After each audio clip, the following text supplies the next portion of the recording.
Morning बच्चों।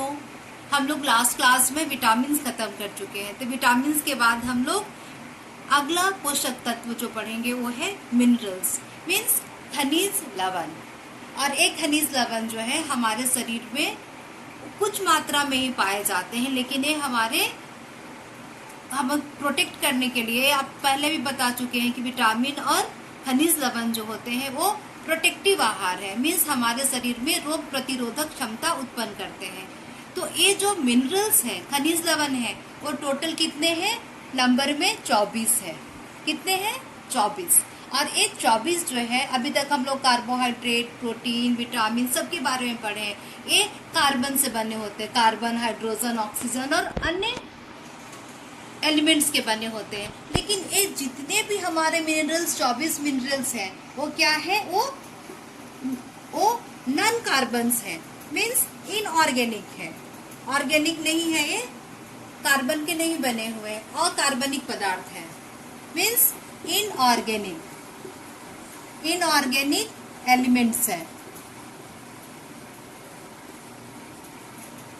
और ये 24 जितने भी मिनरल्स हैं इनको मुख्य रूप से उनके अमाउंट के अनुसार, कि हमारे शरीर में कितनी मात्रा में उनकी उपलब्धि है, कितनी उपलब्धता है, उसके अनुसार कि वो जो ज्यादा अमाउंट में पाए जाते हैं या जो हमारे शरीर को में वो ज्यादा मात्रा में जिसकी जरूरत है और कम मात्रा में, इसके आधार पे इसकी उपलब्धता के अनुसार हमारे शरीर में जो इसकी उपलब्धता है उसके अनुसार इसको 2 हिस्सों में बांटा गया है।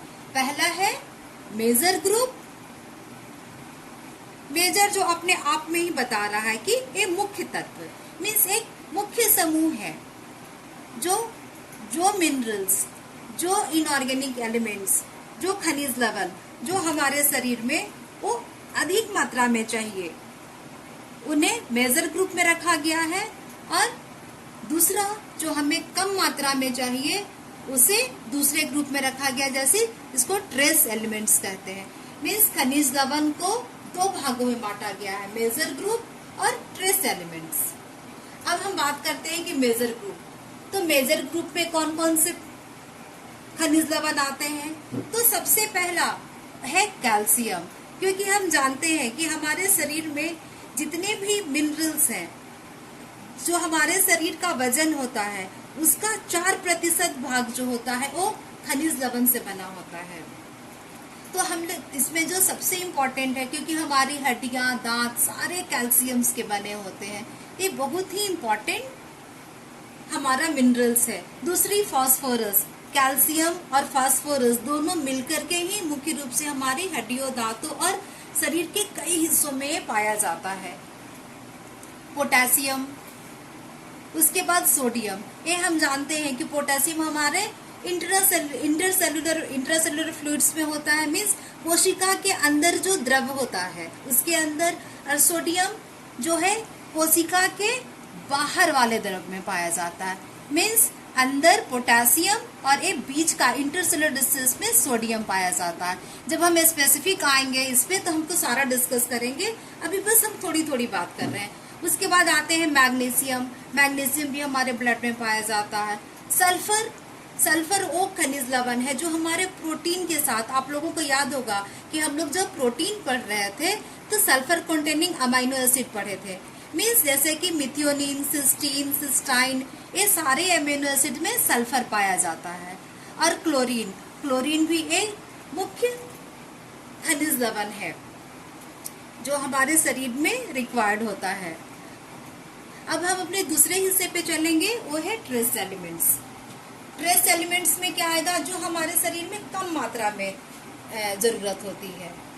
आयरन एक बहुत ही इम्पोर्टेंट मिनरल है, जो हम ऑलरेडी आप लोगों को जब हम पढ़ा रहे थे माल न्यूट्रिशन, इसकी चर्चा किए थे कि एनीमिया का शिकार बहुत ज्यादा होता है। एनीमिया आयरन की कमी से ही होता है, क्योंकि जब प्रोटीन पढ़ रहे थे तो उसमें आप लोगों को जब यौगिक प्रोटीन बताते तो हीमोग्लोबिन की चर्चा हुई थी कि हीम और ग्लोबिन, तो उसका एक हिस्सा, बहुत इंपॉर्टेंट हिस्सा आयरन होता है।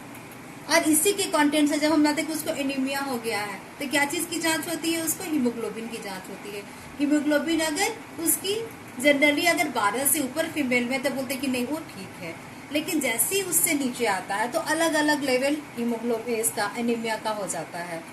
तो आयरन हम वो खाद्य पदार्थ लेते हैं जो आयरन से रिच होता है, जैसे साग सब्जियां। आप लोगों को पहले भी बता चुके कि गोभी के पत्ते में आयरन बहुत अधिक मात्रा में होता है।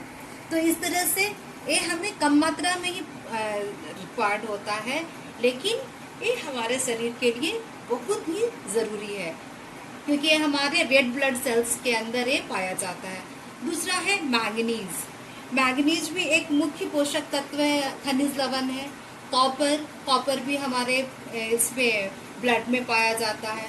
जिंक तो हमारे शरीर के लिए बहुत ही उपयोगी है, क्योंकि जब डिहाइड्रेशन होता है बच्चों को तो ORS के साथ साथ जिंक की सिरप भी दी जाती है। कोबाल्ट आप लोग को विटामिन B12 जब पढ़ा है, कोबालामिन, तो विटामिन B12 का मुख्य हिस्सा होता है कोबाल्ट। इसके बाद ये है आयोडीन। आयोडीन आप लोगों को बताए भी थे कि आयोडीन एक वैसा एलिमेंट है जो हमारे शरीर के अंतःस्रावी ग्रंथि जो थायराइड होता है उससे सेक्रीट होता है, और उसके हार्मोन में, थायरॉक्सिन हार्मोन में आयोडीन की मात्रा अच्छी खासी होती है। और इसी वजह से, क्योंकि जानते हैं हम लोग कि आयोडीन की कमी से वो गोइटर बीमारी होती है, और उसको कंट्रोल करने के लिए आयोडीन की पर्याप्त मात्रा जरूरी है। आप लोग को याद होगा कि कॉलेज के भी वर्कशॉप में मैंने बताया था कि हम आयोडाइज्ड सॉल्ट खाते हैं, और आयोडाइज्ड सॉल्ट कब डालना है बच्चों?